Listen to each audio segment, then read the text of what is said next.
आप देख रहे हैं इंडिया न्यूज हरियाणा में, आपके साथ तरन्नुम जहान शेख। बुलेटिन की शुरुआत करेंगे फटाफट अंदाज में।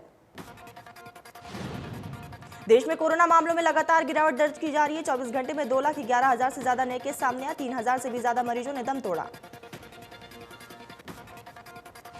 दूसरी लहर के बीच अब देश में एक्टिव केस 24 लाख से ज्यादा। देश में 1 मई के बाद से अब तक 95,000 से भी ज्यादा संक्रमण के चलते लोगों ने दम तोड़ दिया है।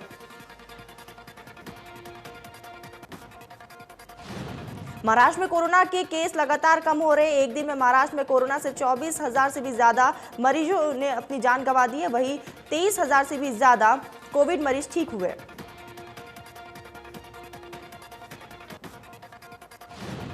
दिल्ली में 24 घंटे में 1,451 से भी ज्यादा नए केसेस सामने आए। 130 मरीजों ने दम तोड़ दिया। दिल्ली में अब तक 19,000 से भी ज्यादा केसेस एक्टिव हैं।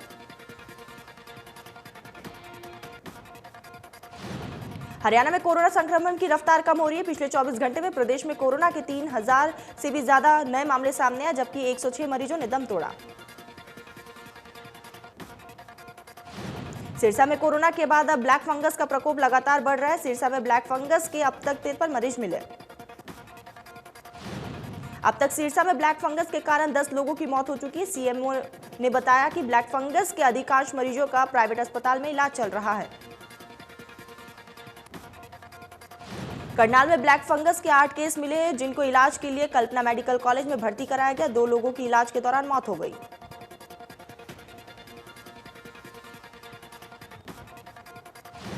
हरियाणा के मुख्यमंत्री मनोहर लाल ने कोविड-19 महामारी के मद्देनजर बीपीएल परिवारों के लिए योजना का लाभ संबोधित लोगों को जल्द से जल्द देने का निर्देश दिया है।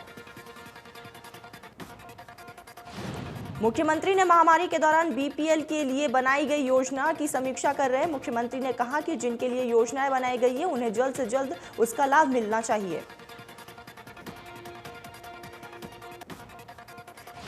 सीएम ने अधिकारियों से कोविड मरीजों के बारे में विस्तृत जानकारी ली। हरियाणा सरकार 11 मार्च के बाद कोविड के कारण मरने पर संबंधित बीपीएल मरीज के परिजनों को 2 लाख रुपए की राशि प्रदान कर रही है।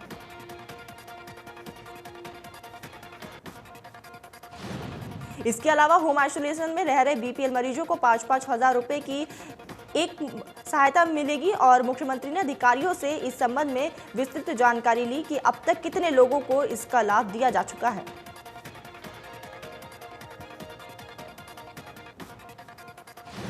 सीएम मनोहर लाल ने कहा है कि सामाजिक संस्थानों का दायरा बड़ा होता है और संस्थाएं विपरीत के समय आगे बढ़कर काम करती है, मन और धन से काम करती है। सीएम करनाल की 30 से अधिक संस्थानों और सामाजिक संगठनों, आईएमए, व्यापार मंडलों से जुड़े हुए प्रतिनिधियों से वर्चुअल बातचीत की। इसके साथ ही सीएम ने कल्पना चावला मेडिकल कॉलेज में गंभीर कोविड मरीजों के इलाज के लिए ऑक्सीजन के लिए इक्मो और 10 एमटी और अतिरिक्त मेडिकल ऑक्सीजन भंडारण टैंक, साथ ही शहर के सफाई के लिए जेटिंग काम सक्शन मशीन भी शुरुआत की।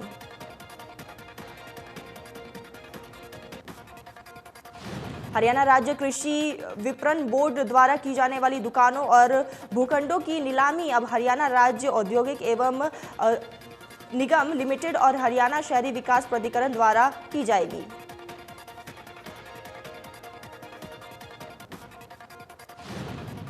नई प्रक्रिया से कृषि विपणन बोर्ड का राजस्व तो बढ़ेगा ही, तो बल्कि नीलामी प्रक्रिया में भी और तेजी आएगी और पारदर्शिता देखने को मिलेगी। मनोहर लाल की अध्यक्षता में हरियाणा राज्य कृषि विपणन बोर्ड की समीक्षा बैठक में ये फैसला लिया गया। संपत्ति क्षति वसूली विधेयक 2021 बिल को मंजूरी मिल गई है। राज्यपाल ने विधेयक पर मुहर लगा दी। किसी भी संपत्ति का नुकसान करने वालों से भरपाई की जाएगी। कई बार आंदोलन के दौरान संपत्ति का नुकसान होता है। कम से कम 1,000 रुपए की संपत्ति की भरपाई की मांग की जा सकती है। वसूली विधेयक को लेकर गृह मंत्री अनिल विज ने कहा है कि निश्चित तौर पर इस कानून की जरूरत थी और आंदोलनकारियों के बीच जो शरारती लोग सरकारी संपत्ति को नुकसान पहुंचाते थे, अब उनसे भरपाई की जाएगी। कोरोना के इस कानून का विरोध किए जाने पर अनिल विज ने कहा कि कांग्रेस से मैंने विधानसभा में भी पूछा था कि वो अपना स्टेट स्पष्ट करे कि वो गाड़ी तोड़ने वालों के पक्ष में है या फिर विरोध में, लेकिन कांग्रेस हाउस में अपना मत स्पष्ट नहीं कर पाई। करनाल में सीएम मनोहर लाल ने online Kalpana Chawla medical college को एक्मो की सौगात की है। मुख्यमंत्री ने सीएम कोष से 50 लाख रुपए देकर ये मशीन स्थापित करवाई। जब मरीज आखिरी स्टेज पर होते हैं तो इसे आईसीयू के बाद इसे मशीन पर लाया जाता है। मशीन से फेफड़ों से सांस दी जाती है और बाहर ऑक्सीजन निकाली जाती है। सीएम मनोहर लाल ने ट्वीट कर आईटीबी संस्थान का धन्यवाद किया और सभी से अपील करते हुए लिखा कि महामारी के समय में हम एकजुट होकर ही कोरोना पर विजय पा सकेंगे।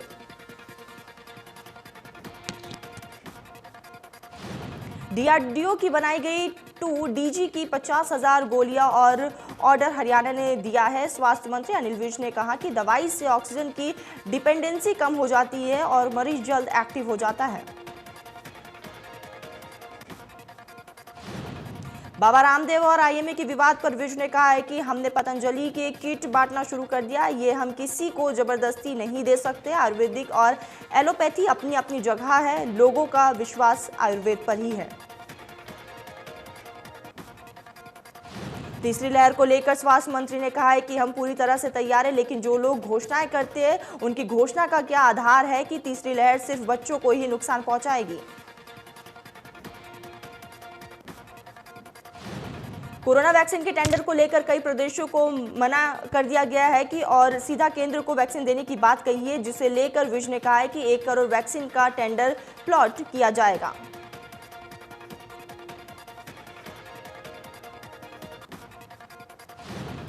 योग गुरु बाबा रामदेव को इंडियन मेडिकल एसोसिएशन उत्तराखंड ने 1000 करोड़ का मनहानि नोटिस भेजा है। कहा है कि अगर बाबा 15 दिन में माफी नहीं मांगेंगे तो उनके खिलाफ मानहानि का दावा किया जाएगा।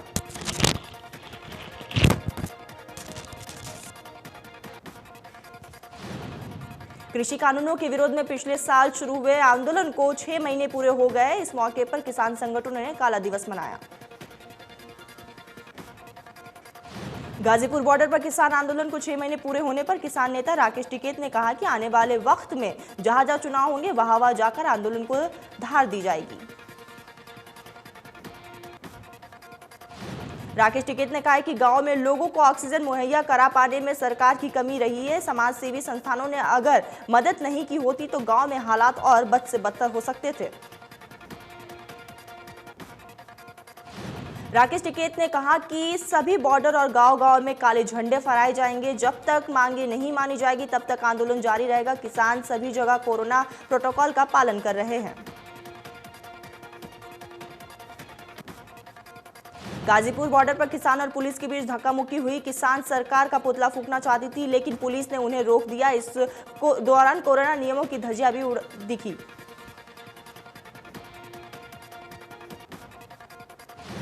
तीन कृषि कानूनों के खिलाफ पिछले 6 महीने से रोष देखने को मिल रहा है। किसानों ने अंबाला शंभू बॉर्डर पर जमकर प्रदर्शन किया और तीनों कृषि कानूनों को वापस लेने की मांग की।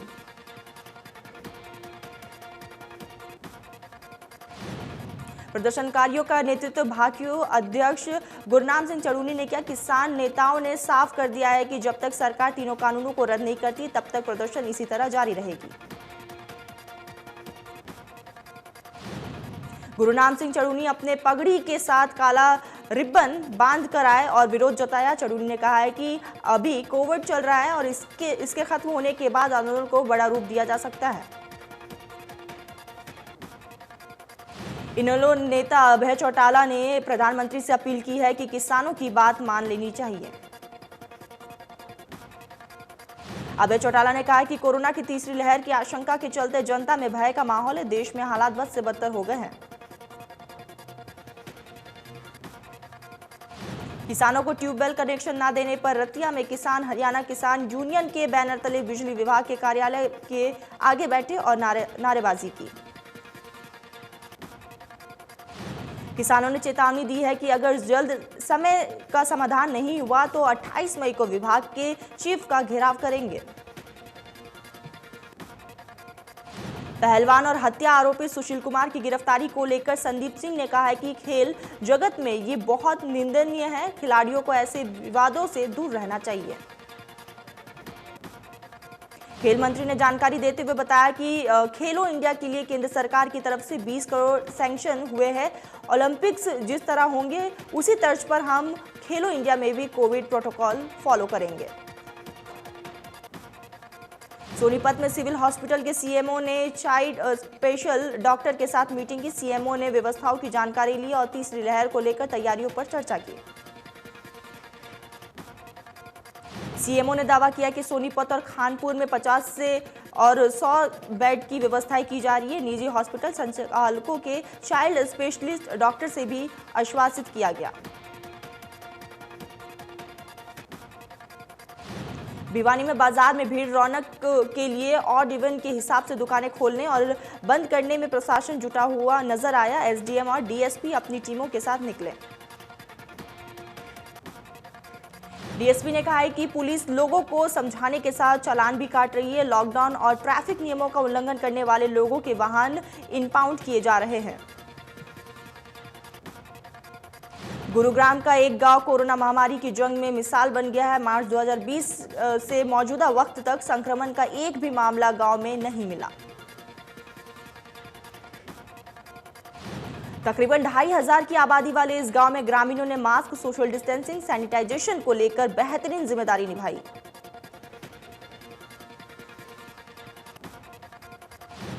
सोहाना के बल्लापा गांव में 45 प्लस वाले तकरीबन ग्रामीणों ने वैक्सीनेशन लगा चुकी है और 18 प्लस युवा स्लॉट मिलते ही वैक्सीन लगवा लेंगे। जिंद के 1100 आबादी वाले छोटे से गांव जीवनपुर ने बड़ा काम कर दिखाया है। गांव के 45 साल के सभी लोगों ने वैक्सीन की पहली डोज लगवा ली है। पूरे गांव में आज तक कोई भी कोरोना पॉजिटिव नहीं हुआ है, ना ही गांव में कोरोना से कोई मौत हुई है। कोरोना की पहली लहर के बाद से गांव की 11 सदस्यीय कमेटी लोगों को जागरूक कर रही है। गुरुग्राम की 11वीं कक्षा की छात्रा रूबीना राठी की मांग को पीएम ऑफिस ने मान लिया है। रूबीना ने पीएमओ को स्पेशल बच्चों के लिए वैक्सीनेशन कैंप लगाए जाने की अपील की थी।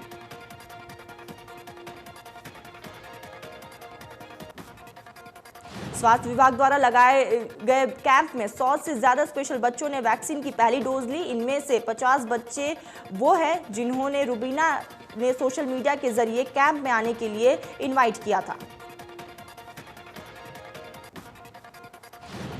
नूह में बड़ा मदरसा के संचालक मुफ्ती जाहिद हुसैन ने सिविल अस्पताल में टीकाकरण कराया। टीका लगवाने के बाद मुफ्ती जाहिद ने कहा कि कोरोना महामारी में सभी का बचाव करना है और स्वास्थ्य विभाग की गाइडलाइंस को अमल से लाना है। शादी में बैंड का काम करने वालों को लॉकडाउन में भारी नुकसान हो रहा है। ऐसे में इन कामगारों ने प्रशासन से आर्थिक सहायता की मांग की है। भिवानी में ब्लैक फंगस की रोकथाम के लिए अनूठी पहल शुरू की गई है। ब्लैक फंगस के मरीजों की पहचान के लिए शिक्षा बोर्ड के कार्यालय में कंट्रोल रूम बनाया गया। बोर्ड सचिव और नोडल अधिकारी ने बताया कि कंट्रोल रूम में 5 हेल्पलाइन है जिनसे कोरोना से ठीक हुए मरीजों की भी जानकारी ली जा रही है। हेल्पलाइन पर संक्रमण से ठीक हुए जिन मरीजों में किसी बीमारी या ब्लैक फंगस के लक्षण मिल रहे हैं उन्हें सिविल अस्पताल में जाने की सलाह दी जा रही है। पलवल में कोरोना से जंग जीतने के बाद लोगों को आ रही है स्वास्थ्य संबंधित समस्याओं के समाधान के लिए सरकार की ओर से उमंग ओपीडी चलाई जा रही है। सिविल सर्जन ने बताया कि नागरिक अस्पताल में उमंग ओपीडी के लिए स्वास्थ्य विभाग की तरफ से विशेषज्ञ की टीम तैयार की गई है। टीम में मनोचिकित्सा और बाकी स्टाफ भी है। सिविल सर्जन ने बताया कि कोरोना से ठीक होने के दौरान लोगों में मानसिक तनाव ज्यादा देखा जा रहा है। ऐसे में जरूरी है कि लोग नकारात्मक विचारों से दूर रहें।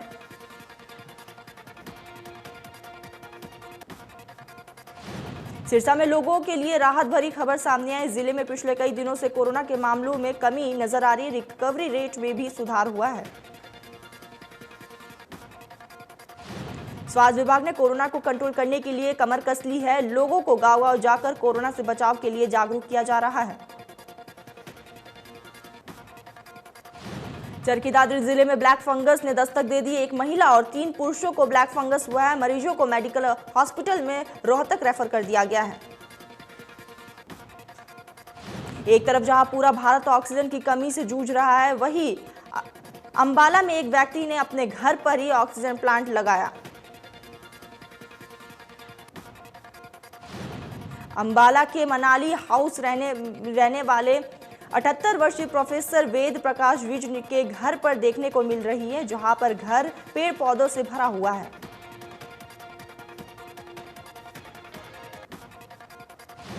महम चौपसी के गांव गरेंटी में के पानी की समस्या बनी हुई है। महिलाओं ने बताया कि पानी पीने लायक नहीं है। ग्रामीण गंदे पानी पीने को मजबूर है।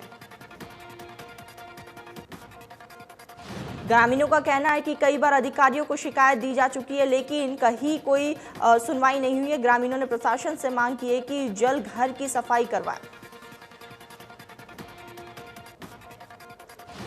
हांसी की भटला गांव में 92 वर्षीय बुजुर्ग को बहू ने पीटकर घर से बाहर निकाल दिया। आरोप है कि बहू ने सास को गला घोंट कर मारने की कोशिश की। 11 मई को सोशल मीडिया पर बुजुर्ग का वीडियो भी वायरल हुआ था, जिसमें बुजुर्ग महिला ने बहू पर पोते पर पीटकर घर से निकालने का आरोप लगाया था। मामला कोर्ट में पहुंचने पर बुजुर्ग को घर में रहने का आदेश दिया गया। बुजुर्ग का बेटा सूचना मिलने पर गांव में पहुंचा। घायल मां को सिविल अस्पताल लेकर गया, जहां डॉक्टर ने बुजुर्ग की गंभीर हालत को देखते हुए उसे हिसार रेफर कर दिया। शाहबाद पुलिस ने एक निजी अस्पताल में एक डॉक्टर को ब्लैकमेल कर रही युवती को 2 लाख की नकदी समेत गिरफ्तार कर लिया। बलात्कार का मामला रफा दफा करवाने की एवज में युवती 50 लाख रुपए की मांग कर रही थी।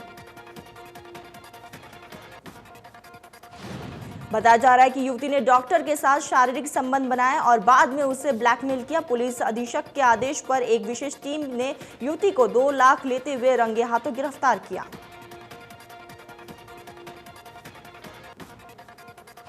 पलवल में यमुना नदी से रेती चोरी करने वाले डंपर चालक ने पुलिस ने पार्टी पर डंपर चढ़ाने का प्रयास किया। पुलिस कर्मियों ने इधर उधर कूदकर अपनी जान बचाई। अंबाला के गांव फतेहगढ़ साहिब के सरपंच और उसके परिवार को जान से मारने की धमकी का पोस्टर लगाने से पूरे गांव में दहशत का माहौल है। पोस्टर में लिखा है कि सरपंच और उसके परिवार को मार दिया जाएगा और ये एक डेथ वारंट है। पुलिस ने मामले की तफ्तीश शुरू कर दी। रादौर के मेन बाजार में 3 बाइकों पर सवार होकर आए 9 अज्ञात लोगों ने केमिस्ट की दुकान में घुसकर तलवारों और डंडों से तोड़फोड़ की। बदमाशों ने दुकान पर लगे और शीशे को भी तोड़ा। आसपास के लोग मौके पर पहुंचे तो बाइक सवार मौके से फरार हो गए। पुलिस ने शिकायत मिलने पर जांच शुरू कर दी। पलवल के मुंडीकड़ी थाना इलाके से 6 वर्षीय बच्चे का अपहरण कर रेप किया गया और रेप के बाद गला दबाकर बच्ची की हत्या कर दी गई। आरोपी शव को पेड़ से बांधकर मौके से फरार हो गया। सूचना पाकर पहुंची पुलिस ने मामले की जांच शुरू कर दी। फरीदाबाद के बल्लभगढ़ में तेज रफ्तार कार का कहर देखने को मिला, जिसकी तस्वीरें मेन मार्केट में लगी सीसीटीवी कैमरे में कैद हो गई है। दुर्घटना में युवक की मौके पर ही मौत हो गई। युवक सड़क पर ड्यूटी पर जा रहा था कि तभी तेज रफ्तार कार ने उसे जोरदार टक्कर मार दी। सोनीपत में गैस सिलेंडर से गैस चोरी करने का मामला सामने आया है। आरोपी करण एजेंसी के कर्मचारियों को गिरफ्तार करने का आदेश दिया। इसके अलावा पुलिस ने बेचे गए सिलेंडर के 3200 से भी ज्यादा रुपए, गैस निकलवाने की मशीन और कई चीजें बरामद की। पानीपत के जाटल रोड पर अशोक बम्बू स्टोर बांस के गोदाम में आग लग गई। आग लगने के बाद आसपास के लोगों में अफरा तफरी का माहौल देखने को मिला। दमकल विभाग ने करीब 1 घंटे कड़ी मशक्कत के बाद गोदाम में रखे बांस और फोल्डिंग बनने वाले सामान जल चुका था। गनीमत रही कि हादसे में किसी की जान नहीं गई। करनाल में किसान की मेहनत रंग लाई है और लगातार दूसरे साल सेब के पेड़ पर फल आया। इतना ही नहीं, किसान से सेब के पौधे लेने के लिए विदेशों से लोग आते हैं। किसान ने करीब 1.5 एकड़ जमीन में सेब की ये खेती की है।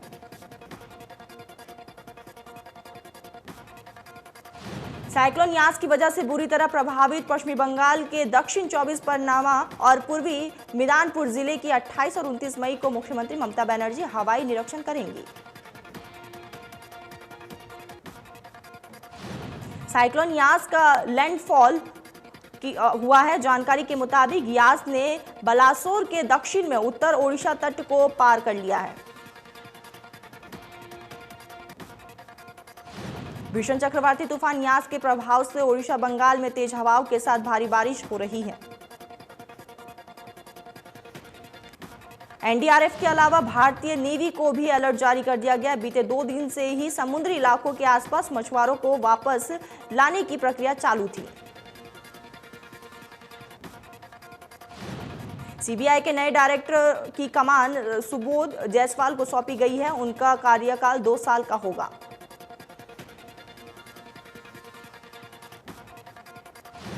सुबोध जायसवाल मुंबई पुलिस कमिश्नर का भी पदभार संभाल चुके हैं।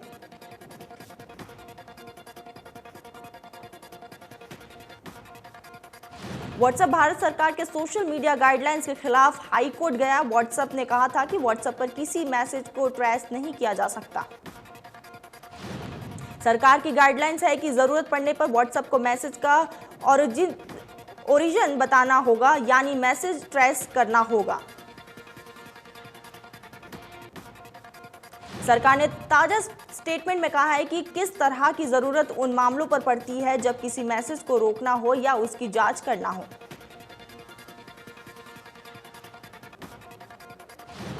व्हाट्सएप ये कह रही है कि ऐसा करने पर यूजर्स की प्राइवेसी के साथ समझौता होगा। इस बात पर सरकार का कहना है कि भारत सरकार राइट टू प्राइवेसी का सम्मान करती है।